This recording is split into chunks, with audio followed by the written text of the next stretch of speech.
Hello everybody, welcome back to Language Litigation Integration Part 45, Casual Conversations 11. Just more stories today. I got some more like society topics, some law stuff to talk about again. But mainly just stories today. So again, I've told you, I've explicitly explained why I cannot literally stomach food because I was sexually shamed at the same time all of my constitutional rights were violated. Boom, that has not been 1 minute of resolution since then. Not once. I live in Columbus, Ohio, surrounded by tons of people, that plenty of them, again, I don't know anybody that could strike a 12 million check super, not that I'm aware of, but so they all work for big companies, this company, that person, somebody knows that buddy, and then nobody will just show some initiative and go out of their way. And again, fun fact, the best investment, the only truly secured investment is a math proof. Seriously. That is the only truly secured investment. But so like again, I could pay these people back, or they could just show some basic decent respect and employ me or do something to fucking help me feel basic human decency. Nobody will do so. I cannot eat consistently until I feel safe. I cannot feel safe as long as my rights are violated. So what do you do when your rights are violated? Well, you contact law enforcement. So that's what I tried to do. Again, I've documented all in this series. I've gone to cops 10 to 15 times now. I have never been allowed to fill out a police report. I don't expect you guys to ever stop denying science and murdering your own people because you won't respect scientific discovery. Dozens and dozens and dozens of empirical logical proofs on the internet, you people just aren't going to change your behavior. But I need to try to do the right thing. I need to try to exist somewhere. So when your rights are violated, you contact law enforcement. With 9% investor maturity, it doesn't fucking matter. They have a 6-month trading course, and then they make 60 grand, and they are willing and ready to fucking shoot you. I drive down to Columbus, Ohio, Police Department, Precinct 8 and 12. And these people are trashy, fat, lazy animals that can't do anything. Except shoot unarmed people in their garages. Columbus police can do that shit. You guys are really good at murdering unarmed citizens because you're fucking scared and you're fucking disgusting people. Go down to the police office to try to literally fill out a police report. I just walk up to the front door and it's locked because in COVID, because now COVID, so now I have no access. To people in other countries, I literally cannot go into a law enforcement building and talk to somebody, just fill out a report at anything, let alone actually have them enforce the fucking law. Columbus, Ohio is the most egregious city that has ever fucking existed in terms of crime, in terms of fraud. I am asking, well, let me just finish the story. So I just go up there, jiggle the handle, clearly locked, and then there was a cop sitting in one of the cop cars. He comes out, "Can I help you?" He's already in a defensive stance, and again, brother, policeman, it's fucking cold outside. So I have sweatpants and a sweatshirt on, and he's looking at me like I'm jiggling my fucking pants or some shit. I am the victim of a crime. It is uncomfortable. And they won't even let you sit down, talk to somebody, and just write off a piece of fucking paper and just throw it in their fucking desk. I can't even do that. Guy immediately just ready to fucking shoot somebody. Is a crazy fucking idiot. I hate Columbus police officers. Besides inciting violence, I don't give a fuck what happens to you people. Lex Friedman, who is you people? All of the criminals torturing me. All of those people. All of you people. So I didn't even get his badge number, I just shut down the conversation. Again, he was just, I said I have a business. Again, theft is fraud, it is criminal activity. But then I remember, I filled out police reports when I got robbed at OSU for like 10 grand, and they wouldn't even it was still just fill out a fucking police report. So remember Columbus police and world. Keep neglecting science, that will increase violence. That will increase violent crimes. And then you will only respond to those ones, and you won't respond to other crimes because you're so busy with the important crimes that you're causing. Fantastic, good job. Get me the fuck out of this city. Let me tell you some stories about one of your own, maybe officer writer. You guys know me. You can find who I'm talking about if he's a cop. Let me give you some stories about him. So I had a friend in high school, definitely considered a friend, not really in like not in the major group of like my grade school, not really, like I said, he was a good friend in high school, but not from the group of people I've been talking about mainly, even the Susans and Steves. I had a friend in high school, again, I just don't know if he's a police officer. I tried to Google to see if he's a police officer. But, so maybe Officer Ryder.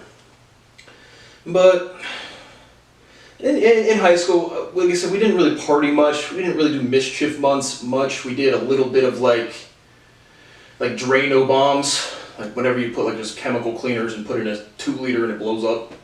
But that's really all, like in general, like I said, maybe 4 or 5 times of like maybe egging or maybe some Drano bombs. Most of the time, honestly, the Drano bombs were just out in the open, maybe once or twice in like in a mailbox. But so again, we would just go to the store, get the Drano equipment. I think it was ammonium nitrate maybe, and then I forget whatever the mixing chemical was. But then we would go out and commit crimes. We'd go out and commit maybe felonies. And guess who was along for those rides? Maybe Officer Ryder. Officer Ryder, don't you remember that one time it was your suggestion to go egging? Don't you remember that? But some other stories besides egging and general mischief and property damage with Officer Ryder. He would also, his dad was like I said, I told you my dad was affiliated with the St. Paul basketball thing for a while, so I did the scoreboards. Like I would just go in there, keep track for the 8th grade, 7th grade basketball games, get paid a little bit of money with one of my friends. And then Officer Ryder's dad was the coach for one of the teams that would commonly come in. Officer Ryder and I would sit down. Like again, the general mischief was probably like 16-ish, 17-ish age. The basketball games was probably again right around the college time, right after college time. But he would come in and we would do the scoreboards. And my point is between high school and him coming in from the scoreboards, he got married, had a couple kids, and passed his some sections of the Columbus Police Department thing. And so that was the last time I'd really ever seen Officer Ryder in person. No fallout, no anger, no anything, not affiliated with the big groups I've been talking about, not at all. And then, again, my life gets utterly destroyed, utterly wrecked. And so I said, hey, I'm going to, again, in context of all these other stories I'm talking about, again, I've just solved a bunch of science, so I'm going to start doing music now. And then I started writing music. And so the next time I heard from Officer Ryder again was when I wrote the song Quarter, Half, and Whole about selling weed. And again, I'm a fucking songwriter. Like, I'm sitting down writing a song, not flexing my actual real life. I have sold weed, but not, and again, not, you can call me a drug dealer, you can call me any verbiage words, don't bother me one fucking bit. Because I got kicked out of universities, I have no access to any social structures, schools, police, courts, civil rights unions, anything like that. And so, Officer Ryder, and again, like I've been putting out, when I had my Instagram, I put out so much songs, and all of these people I've known my whole life, a mix between jealousy, bitterness, and why the fuck is he posting music or something. And so I would just get like no likes, and again, just to everyone I've ever met, fuck you for not supporting my basic research, my basic work, my output, I cannot fucking eat because of it. But Officer Ryder, if it really felt like you wanted to flex up and say, oh yeah, Brad, you're talking about selling weed in a songwriting context, well, I'm a cop now. Officer Ryder, go tell your commanding officer about the times you committed probably felonies. Go do that. You weren't supporting my fucking song. And again, this is for, I didn't have, and again, he had some kids, sees me talking about money, gets jealous. Fuck you. Todd, I can't fucking eat, man. Please encourage the Columbus Police Department, if you're a part of them, to help me get out of here by enforcing the law. $10,000 worth of shit stolen.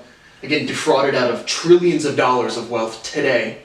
If I don't pay my taxes on my fucking minuscule legal bitcoins, I'm sure I will get a fucking IRS audit. Sure of it.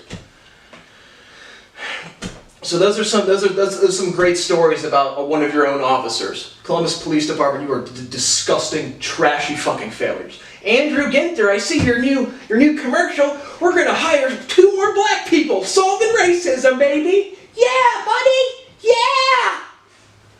Elaine Bryant's just in the community, just changing things, just contributing so much, unlike me. So what I'm asking for is everyone, if these people want to fucking hide behind the law they don't understand, and they say a civil suit, again, I'm going to sue these people's kids for theft. It's extensive, profound theft. And I'm asking everybody in the world, everybody that has ever benefited or learned from me at all, if you can, do everything to take your business out of Columbus, Ohio. Do everything you can to take every innovation out of this fucking city. The police department doesn't think theft is criminal activity, and they won't let me sit down and just write it out so I can feel like I'm not a disgusting victim and maybe eat dinner. So now just some more lighter stories, but that was literally this morning. So to the people, again, whenever you fucking monkeys from DeSales and St. Paul and everyone else that I was friends with or kind of knew, played sports with at all, I'm being extensively tortured. I can only say the same shit so many fucking times. I repeat that throughout my day like 50 to 100 times just to acknowledge what is going on. And it can stop again. It is paycheck stops, I move, I don't care. Girlfriend stops, I don't care. 9 years like this, baby. Let's keep going. With some lighter stories now. So again, it's kind of hard to piece these together because it really happens over years. It really takes years for you to get scapegoated, and then you see the fucking hatred and resentment shit. But so just a couple. Bear with me on the stories, just kind of piecing together the time frames. But I had another good friend, Jessica. Not directly certainly in the DeSales community I'm talking about, but not my direct primary friend group, but certainly a good friend group. Hang out regularly, meet up regularly. Like I said, there wasn't from at least my perspective, everyone in my high school time frame, pretty much intermingled. Not everyone hung out, but everyone was cool with everybody to the most extent. But just trying to give you the friendship background. But one day I get a call. Again, I've been friends with her since grade school, certainly since high school, or good friends in high school. But I just get a call one day. Can I help her move? Can I help her move to a new house? Sure. I'm always again get invited to a party. Not going to happen. Get invited to go hang out. Not going to happen. And again, post college, mid college to now. Not going to happen. If someone needs help moving, I'm going. I helped her move, and this happened with a couple friends, but. Help her move, and then one time again after the breakup with the Susan, I'm sitting at Jessica's house with her mom talking, and again one of these contexts where they're clearly viscerally aware of how I'm a profound intellectual, like I'm demonstrating the proof in a conversation. So in one of those types of moments, which again has happened a lot, and like I said, when people can literally just ask loaded questions to stifle and shut down a conversation. When you get around the math proof, you can't do that. So that's what kind of happens. And her mom goes, literally, you have a different type of value. In the conversation when I'm saying I don't have any real fucking friends, I don't have any real connections, people just use me when it's convenient. You have a different type of value. That different type of value is being a scapegoat. When someone needs help, I help them. When someone pushes me out, they push me out. When someone wants to blame somebody, they blame me. Dumbfounding. But another story again in their direct friend group, and I was good friends with another person, Dr. Ross, and another. So in the 2017 Bitcoin peak on Snapchat, since college, I haven't talked to anybody because they pushed me out of everybody, and I get a Snapchat. I forget just a Snapchat message on your story of it was me posting just the price action of Bitcoin, and Ross messages me. His message is literally, "I'm jealous of you." And so when people when they say they're watching you, they're watching you. When they say they're jealous of you, they're jealous of you. People say what they mean in genuine conversation for real. And so directly tells me he's jealous of me. And then again, later on, posting about the math, again, as I'm literally being tortured, as I have family members diagnosed with diseases that need to be treated with more medicine. Probably tell you some of those stories too, but just my family's asked for privacy on those, and I'm respecting them to as much as I can, but if it affects science, I'm going to tell them anyway. But again, posting on Snapchat once again about math. And Ross messages me, maybe if you attended school, they would take you more seriously. And this is like 4 years after every single day of my life I've been fucking like emailing people, probably this one, like 2 years, like theorems to a level where I have done more mathematics at this point in my life than other people will read. Certainly let alone understand, let alone rederive, let alone contribute to. So actually at my level of prolificness, I don't care. Like, it's not like I care about the quantity of work at all. But it was, again, another dumbfounding moment of, I'm actively trying to enroll in school. I got kicked out of school because they wouldn't accept a mathematical proof, a fucking proof, many proofs. And I post about it every single day in the context of, this is completely illegal, Article 1, Section 8, Subsection 7 of the United States Constitution. Maybe they would take you more seriously if you went to school. A medical doctor, and he's in medical school, he's probably a doctor now. Again, medical doctors are the scumbag, sleazeball cunts of fucking scientists. All scientists are cunts, but doctors typically have a little bit more money, so they think they know more science, and then they still can't fucking feed their kids. Sorry, they can't do mathematics. But a medical doctor has no, and again, same, my buddy Tim's in medical school, or probably doctor now, no capacity to accept a scientific proof. Yikes. Big old yikes. But, and I forget, that was just his opening line, and I told him to go fuck off, to which point, again, it's hilarious, just like opposite right, they want to assert their authority, all these beta males, they get offended, and they're gonna tell you off. And then they just fucking insult me, I can't eat food again. And so, my dad had a falling out with Ross on that one, and I was good friends with Ross even before. He's a part of like the Jessica friend group, but I was independently friends with Ross well before most other people, actually, yeah. And so then, after I have a blow up with Ross, Jessica and her longtime boyfriend get married, and again, they just might not consider me a friend, but I'm not picky about, I don't care about not getting invited to weddings or shit. But this is at a time when I thought maybe I'd still get invited. But again, any social function, anything that sounds like fun, anything that sounds like excitement, anything that sounds like socializing. Again, when I'm talking primitive scapegoating, I can't eat because people won't let me exist around other people and talk about my life in the most genuine, normal human being way ever. But had a falling out with Ross, so I'm probably guessing that's why most likely the reason I didn't get invited to the wedding. But I have another type of value. If anyone needs help moving, got my phone number, I guess. Cool beans. What a lovely life. What an absolutely lovely fucking life. I can't eat food, I can't sleep, I can't make friends, I can't do anything. Can't report crime, and I have a different type of value. Cool beans. So those are more lovely stories. That was literally this morning, and thank you for watching Casual Conversations 11. I'm honestly calling for a civil rights organization. I know you all don't give a fuck, but it's your job to step in and get me the fuck out of here. Andrew Ginther won't do dick. Elaine Bryan won't do dick. Mike DeWine won't do dick. Joe Biden has dementia. He won't do dick. He can't even remember where his is. Get me the fuck out of this trash country. Fuck Columbus, Ohio. Take as much business out of this city as you can. Wait till I get paid. Wait till sentiment changes 1. Video 287. One time I get a little bit of sentiment on my back, fucking bring it. Imagine torturing a kid to the point where they can't eat.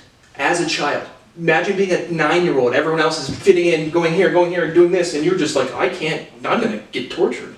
And then you get tortured. So thanks you for watching. Got plenty more stories, got a lot of Breaking Bad analysis down. I'll do a whole nother video on that. Terrible show. Fucking terrible show.